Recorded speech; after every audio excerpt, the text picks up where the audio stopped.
बिस्मिल्लाहिर्रहमानिर्रहीम अस्सलाम वालेकुम। Welcome my channel. आज मैं आपके लिए एकदम परफेक्ट डोनट की रेसिपी लाई हूँ। ऐसे डोनट जो मुंह में जाते ही घुल जाएं, एकदम सॉफ्ट और कॉटन कैंडी की तरह नरम और फ्लफ़ी होंगे। हम इसको स्टेप बाय स्टेप बनाएंगे। अगर आज से पहले आपने कभी भी डोनट्स नहीं बनाए तो इस रेसिपी को फॉलो करके आप बहुत ही आसानी के साथ डोनट्स बना सकते हैं। तो एक बोल ले लें, इसके अंदर 1 टेबलस्पून ईस्ट का और 1/4 कप इसके अंदर नीम गर्म पानी ही आपने इस्तेमाल करना है। ज़्यादा गर्म नहीं आपने लेना, नीम गर्म लेना है। और इसको अच्छे से मिक्स कर लें। जैसे ही ईस्ट इसके अंदर मिक्स हो जाए तो उबला हुआ दूध लिया है नीम गर्म, ये भी आपने दूध भी नीम गर्म ही लेना है, 1/2 कप लेना है। अगर ज़्यादा गर्म लेंगे तो फिर ईस्ट जो है वो ख़राब होने का खदशा होता है। नीम गर्म दूध 1/2 कप और एक अंडा लिया है रूम टेम्परेचर पे, और 1/3 कप इसके अंदर शुगर डाल दी है। पाउडर शुगर है, आप दूसरी रेगुलर भी शुगर इस्तेमाल कर सकते हैं, यानी कि अगर ग्राइंड ना भी करें, लेकिन इसको अच्छे से हमने मिक्स करना है। 1/3 कप लिया मैंने शुगर। अच्छे से इसको मिक्स करके इसके अंदर 1 कप फ्लोर का हमने ऐड कर दिया है। इसको छान के आपने ना मैदे को इस्तेमाल करना है। तो अच्छे से इसको मिक्स कर लें ताकि गुठलियाँ वगैरह जो अच्छे से वो इसके अंदर से निकल जाए और अच्छा सा इसका जो ना बैटर है वो तैयार हो जाए। तो अच्छे से हमारा जो बैटर है तैयार हो गया है।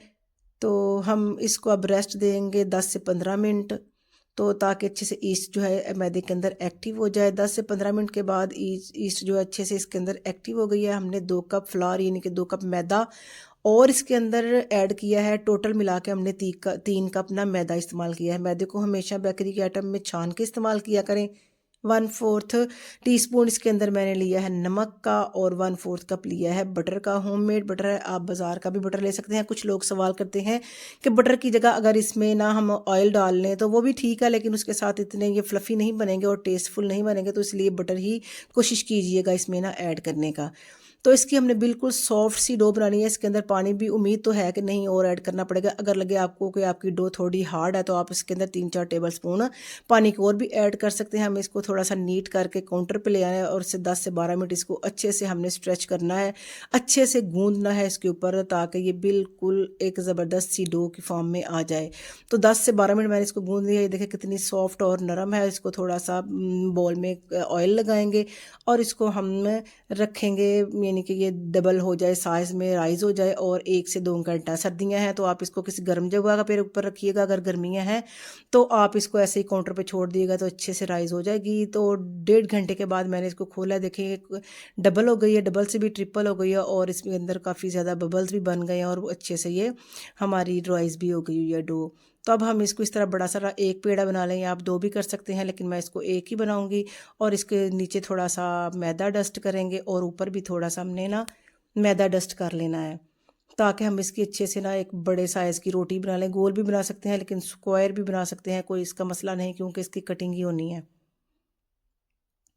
तो जो इसकी थिकनेस है ना हमारी रोटी की, आधे इंच के बराबर होनी चाहिए, इससे ज़्यादा पतली ना हो, फिर हमारे डोनट्स जो है वो पतले बनेंगे। तो कोई कटर ले लें, मेरे पास कटर नहीं था, आप कोई घर की कटोरी भी ले सकते हैं, या छोटे बड़े साइज़ में जैसे आप बनाना चाहें, ये आपकी मर्ज़ी के ऊपर डिपेंड करता है। तो मेरे पास गिलास पास ही पड़ा था, मैंने यही इस्तेमाल कर लिया। और ऊपर से सेंटर में इसकी नोज़ल हम लगाएंगे, कोई सी भी। अगर नोज़ल आपके पास नहीं तो आप कोई भी ढक्कन वगैरह भी आप इस्तेमाल कर सकते हैं। तमाम डोनट्स को हम इसी तरह कट कर लेंगे और बटर के ऊपर रखेंगे, इसको राइज़ करेंगे कपड़े के नीचे रख के। और जो एक्स्ट्रा डो है और जो अंदर से इसके यानी कि निकले हैं छोटे जो डोनट्स हैं, वो भी हम इकट्ठे करके दोबारा से उनकी रोटी बेल के डोनट्स बना लेंगे। बड़े छोटे आप अपनी पसंद के मुताबिक ऐड कर सकते हैं। और आधा घंटा हमने इसको रेस्ट दिया है गर्म कपड़े के नीचे रख के। उसके बाद हमने मीडियम आंच के ऊपर मीडियम गर्म करना ऑयल को। ऑयल ना ज़्यादा गर्म हो और ना ही ज़्यादा ठंडा हो, बस मीडियम गर्म हो अच्छा सा। इसके अंदर हम ऐड करेंगे और इसको 40-50 सेकंड के लिए एक तरफ साइड से और 40-50 सेकंड दूसरी साइड के बाद हम इसको अच्छे से इन्हें निकाल लेंगे। बिल्कुल परफेक्ट, ये देखें कितने फ्लफ़ी और सॉफ्ट हमारे डोनट्स और एकदम फूले फूले बने हैं। इसी तरह के ना आपके भी डोनट्स होने चाहिए अगर आपने सेम इस ना रेसिपी को फॉलो किया तो दोनों तरफ से हमने 40-50 सेकंड के बाद इनको निकाल लेना है, ताकि एक्स्ट्रा ऑयल जो है वो अच्छे से रिमूव हो जाए। आपने ये भी इस बात का ध्यान रखना है कि ऑयल हमारा ना ठंडा हो ना ही ज़्यादा गर्म हो, नॉर्मल गर्म होना चाहिए, फिर ये अच्छे से फूलेंगे और बनेंगे और ये जलेंगे भी नहीं। तो इसी तरह हमने 2 से 3 बैजेस में ये निकाल लिए हैं। तो अब हम इसकी ना चॉकलेट की तैयारी करते हैं, जो इसके ऊपर हमने गार्निश करनी है।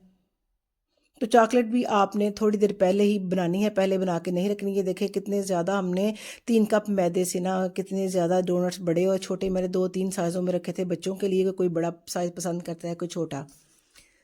तो इसके लिए मैंने 100 ग्राम विपिंग नहीं, हैवी क्रीम ली है पैकेट वाली, और 100 ग्राम ही डार्क चॉकलेट ली है। बिल्कुल लो फ्लेम के ऊपर आपने इसको अच्छे से मिक्स करना है, और ताकि ये जले ना।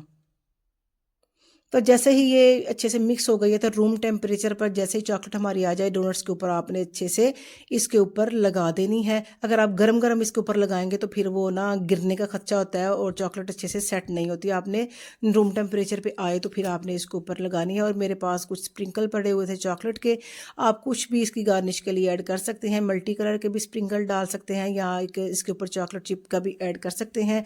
तो इतने मज़े के और सॉफ्ट और कॉटन कैंडी की तरह नरम डोनट्स कितने ज़्यादा हमने 3 कप मैदे से बना लिए हैं। तो आज की रेसिपी अगर आपको अच्छी लगे तो आपने वीडियो को भी ज़रूर लाइक करना है, और अगर अभी तक आपने चैनल को सब्सक्राइब नहीं किया तो आपने चैनल को ज़रूर, यूट्यूब चैनल को मेरे को सब्सक्राइब करना है। आपकी सपोर्ट की ज़रूरत है, एक दूसरे की हमें सपोर्ट करनी चाहिए। तो इंशाल्लाह उम्मीद है आज की रेसिपी आपको अच्छी लगेगी। तो मिलते हैं फिर एक और नई रेसिपी के साथ, तब तक के लिए अल्लाह हाफिज़।